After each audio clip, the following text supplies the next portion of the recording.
ብዙዎቻችሁ አያት ላይ የምንሸጠውን የንግድ ሱቆች መረጃ እንደደረሳችሁ ተስፋ አለ። ከዚህም በመነሳት ብዙ ኮንፊውዝድ ሆነ ነገር አለ ደንበኞቻችን ላይ እና ስለ ሱቁ የተወሰነ ማብራሪያ ለመስጠት ያህል ነው የተገኘ ነው። ሱቁ የሚገኘው አያት አደባባዩ ጋር ነው። ከ5 ካሬ ጀምሮ እስከ 45 እና ሰፋፊ ደግሞ ለጂም እና ስፓ የሚሆኑ የሱቅ ካሬዎችን አካተናል። እኚህ ሱቆች በከፈሉ በ30 ቀናት ውስጥ ስራ የሚጀምሩባቸው ናቸው። ከባንክ ጋር አመቻችተናል። ተናጠል ካርታና ዶክመንቴሽን ሙሉ ለሙሉ ጨርሰናል። ስለሆነ አያት አደባባይ ጋር የማታም የቀንም በጣም እግር አለ የንግድ እንቅስቃሴ ያለበት ቦታ ነው። ከላይ ደግሞ አፓርትመንት ቤት እንደመሆኑ መጠን የትኛውንም ቢዝነስ የሚጠቀሙላችሁ ደንበኞች ታገኛላችሁ። የምንጠይቀው 50% ቅድመ ክፍያ ነው። ከ2 ሚሊዮን 600 ሺህ ብር ጀምሮ የንግድ ሱቆችን እየሸጥን ነው። 50% ማለት ወደ 1 ሚሊዮን 300 ሺህ ብር በመክፈል አያት አደባባይ ላይ የንግድ ሱቅ ባለቤት መሆን ትችላላችሁ ማለት ነው። ምናልባት ለደንበኞቻችን ግልጽ እንዲሆን ያህል 5 ካሬዎቹ ሱቆች ናቸው ወይስ ዲስፕሌዮች ናቸው?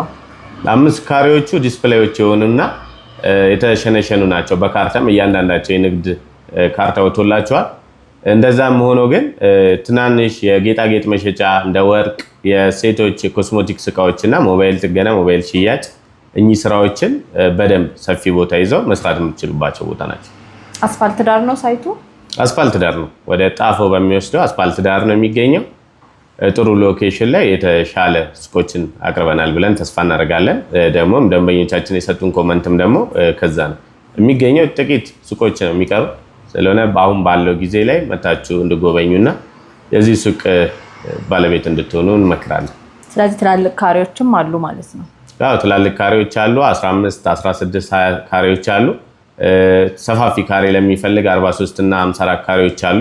መርጅ አድርጎም ደግሞ ትላልቅ ሱቆችን መፍጠር ይቻላል። መርጅ ሲያደርጉ እያንዳንዳቸው ተናጠል 2-3 ካርታ ይኖራቸዋል። ሱቁን አንድ አድርጋችሁ መጠቀም ግን ትችላላችሁ። ይህ ማለት ቢዝነስ ላይ ላለ ሰው የተሻለ እድል ነው። በካርታዎቹ ባንክ ማያያዝም ስለምትችሉ በማንኛውም ሰዓት ይሄም ኢንሽን ሳናረጋልናል። እስከ ስንተኛ ድረስ ነው ሱቆቹ ያሉት? ግራውንድ እና አንደኛ ፍሎር ላይ ንግድ ሱቆች አሉ። ሰሚ ቤዝመንት ላይም አለ። መጋዘን የሚሆኑ ደግሞ ቤዝመንት አካባቢ ለመጋዘን የሚሆኑ ሱቅ አሉ። ትልቅ ቢዝነስ የሚሰራ ሰው መጋዘን ሌላ ቦታ መከራየት አይጠበቅበትም። እዛው መጋዘኑን መጠቀም ይችላል። ስለዚህ 50ውን ከፍለን 50ውን በባንክ በራሳችሁ ታያይዙልናላችሁ ማለት ነው? ባንኩን በራሳችን እናያይዛለን። ራሱም ደግሞ ደንበኛው ባንክ ማምጣት የሚችል ከሆነ የተሟላ ዶክመንቴሽን ስለጨረስን እሱ ማድረግ ይችላል። አይ ባንክ መጠቀም አልፈልግም ለሚል ደግሞ ሰው እየሰራ የሚከፍልበትን ሁኔታ አመቻችተናል። ስለሆነ ሁላችሁም እንግዲህ ይህ መረጃ የደረሳችሁ የዚህ ሱቅ ባለቤት እንድትሆኑ ነው። እናመሰግናለን። ለሁላችሁም፣ ለገዛችሁም ላልገዛችሁ መልካም ዕድል።